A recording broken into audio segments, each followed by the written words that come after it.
Hello and welcome to the Q&A. I meant to do one of these like a year ago when I hit 4,000 subscribers. And I probably should have done when I hit like 1,000 and maybe even 100 subscribers, but I don't know. My content was really different at the time. I didn't really understand Q&A, and I wasn't getting a lot of questions at the time, just because of what I was doing when it comes to content. But now that I'm doing this LARPing thing, I've gotten a lot more questions recently. But before we get to the questions, I just want to show you guys this. This is for my 5,000 subscribers. That's what the V with the bar stands for. So I made this. It's just a custom like plaque essentially for 5,000 subscribers. But yeah, no, thank you guys for allowing me to make this. I'm pretty happy about it. I've always wanted, something to actually represent my channel, like an object or something, and this is exactly what that is. Since my channel is called USMC Boy, I got the EGA on there, and again, the 5K symbol. But yeah, let's get into the Q&A then.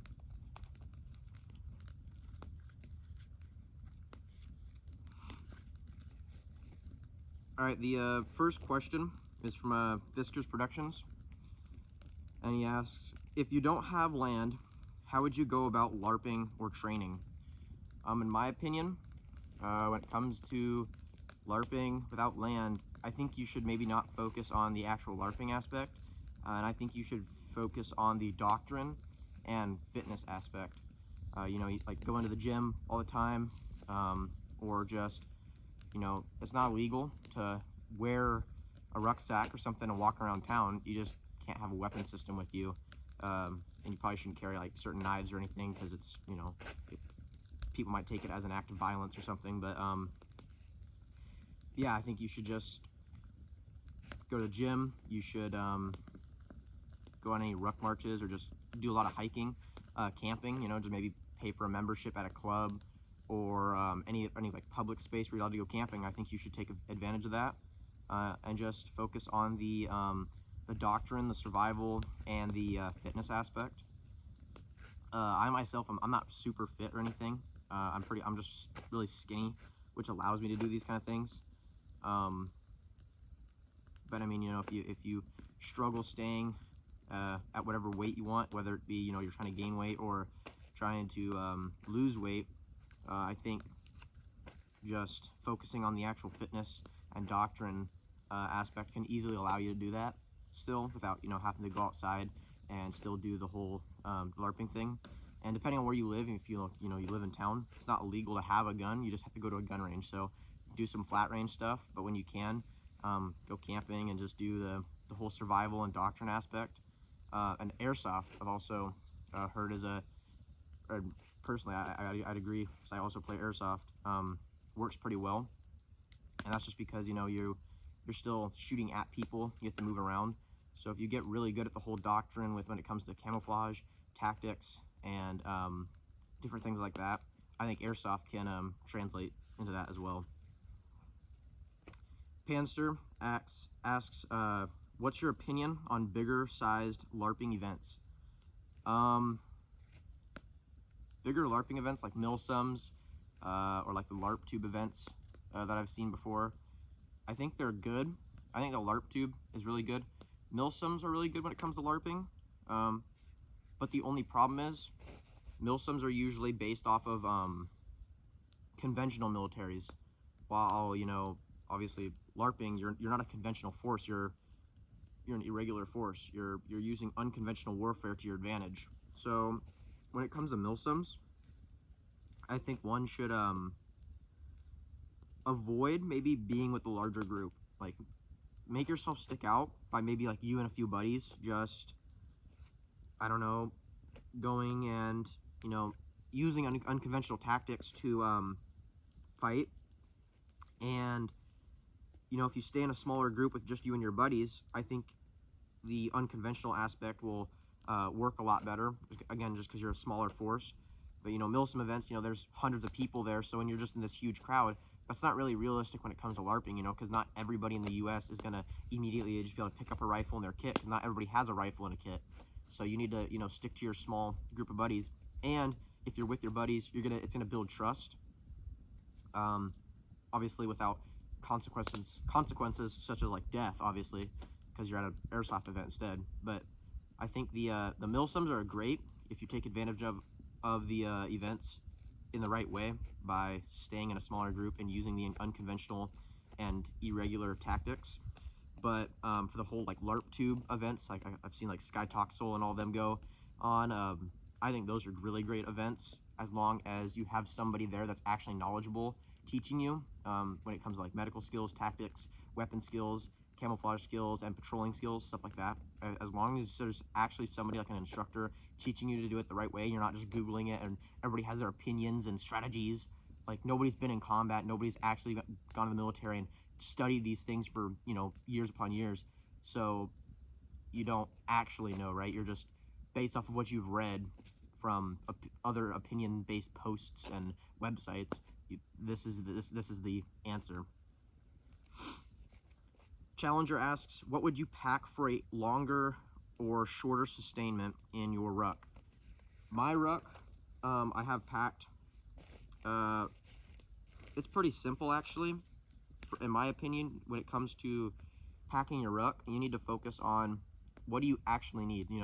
The survival aspect and like the tools and stuff, those are great and all, but you can make do without. So when it comes to packing your ruck, you need to focus on, your food, your water, and your shelter.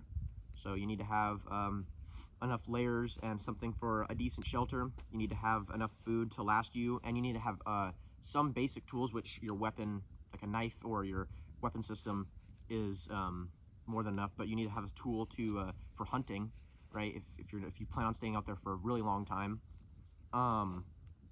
You need water. You need something for water treatment.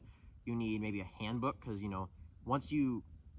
if you've poisoned yourself with water because you didn't treat it correctly, I mean, you're either dead or you're gonna be sick and in a lot of pain for the rest of your life. And even when you go to the hospital, it's brutal when you're sick from different water poisonings. So if you're out in the field and you don't have a hospital available for you, that's a really big deal. So you don't want to just be drinking potentially dirty water. So you need to make sure you have a decent source of clean water. And medical. You need to have some medical at least to make sure, just because something will go wrong. It's not if, it's when. Something's going to go wrong. So you need to be prepared for all that. But don't overload yourself and get all these survival kits. This crazy sleep system that's making you super comfortable. You're going to sleep a lot, because either way you're not getting a lot of sleep. And the longer you stay out there, you're gonna adapt to it a lot better. So after a while, you might not even need that crazy sleep system. It might be too much, And the human body can go through a lot. So don't make yourself suffer to where you're on the brink of death, but also don't put yourself where you're living a lavish life, because you're not gonna be able to sustain yourself in that lavish life. And when you go from being super comfortable while you're outside, and then all of a sudden, within a day or two, now you're incredibly uncomfortable because everything that you had is just gone or is useless now, it's gonna make a life out there a lot harder, in my opinion. Karsten asks, what's the deadliest weapon? And he also asks, what's your favorite battles of World War II? The deadliest weapon, in my opinion, is just man. I think it's just, if you have two men that, like, let's say they're in the government or something, like a president of two different countries, and they both have nuclear weapons, if they wanted to, they could just get in an argument and end the world, right? That's a lot in their hands. So I believe it's just man. But when it comes to actually like fighting, I think it's a person and a rifle, honestly. Rifles can get out to pretty great distances, and one guy with a lot of skill could do a lot of damage just on his own against even a larger force. And it's happened before in history. So and then my favorite battles of World War II. Favorite battles of World War II would probably be Iwo Jima, just an iconic Marine Corps battle. The flag raising obviously is pretty cool.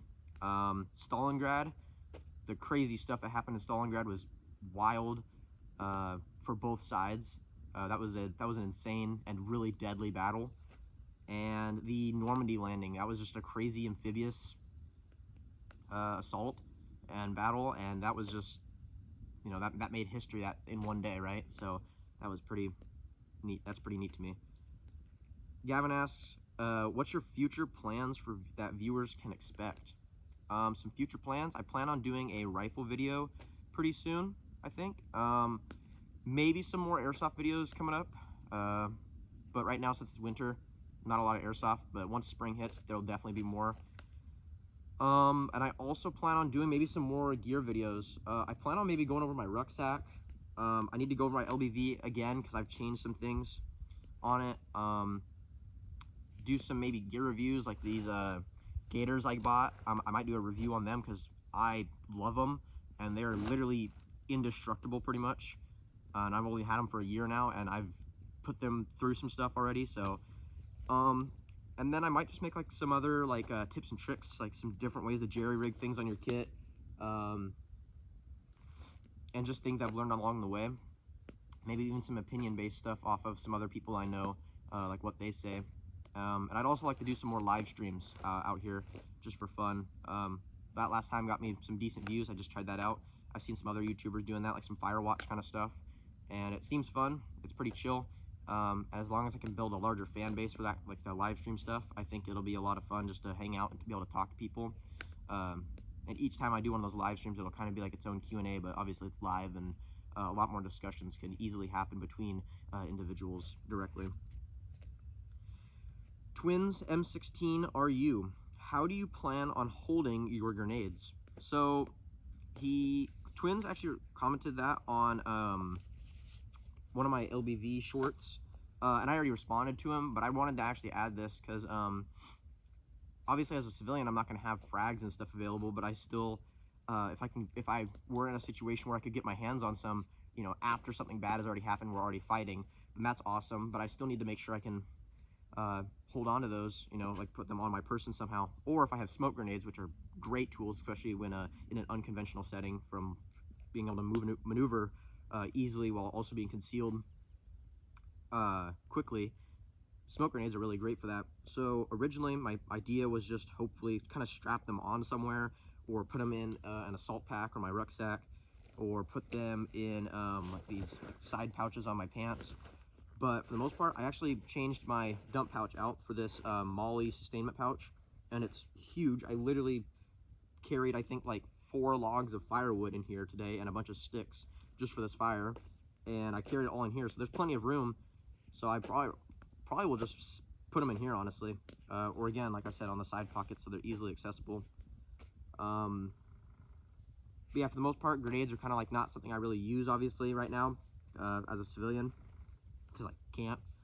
But when it comes to smoke grenades, which I don't really have any of those, I plan on getting some soon, or I'd like to at least. Definitely the dump pouch that I've jerry-rigged onto my kit, or the pockets are going to be my best option, I think. The LBV 88 has 2 frag pouches. I use them for my compass and a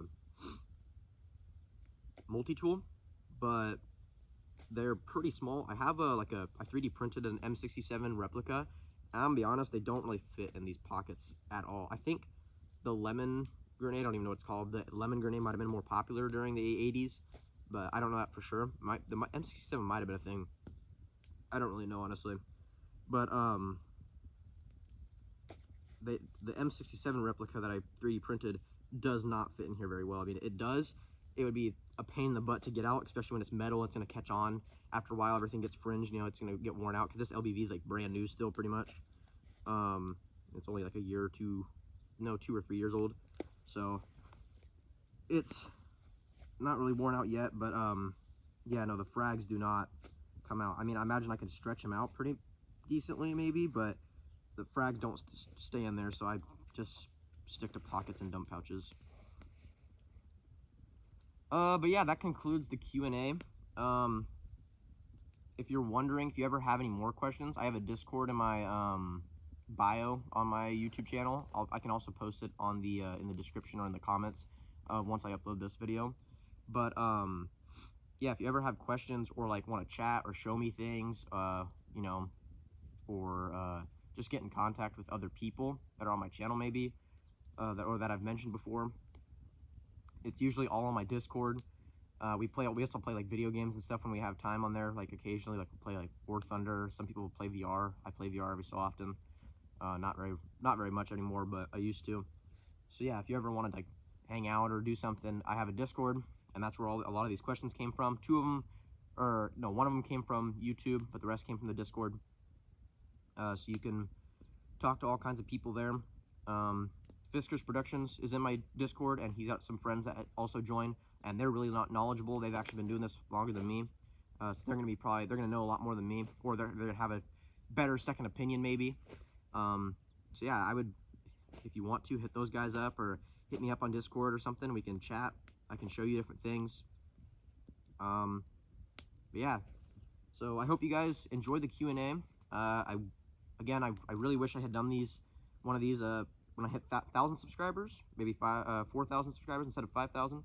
But here I am. This 5,000 is a great milestone. I plan on doing something else if I ever hit 10,000. I don't know if I will.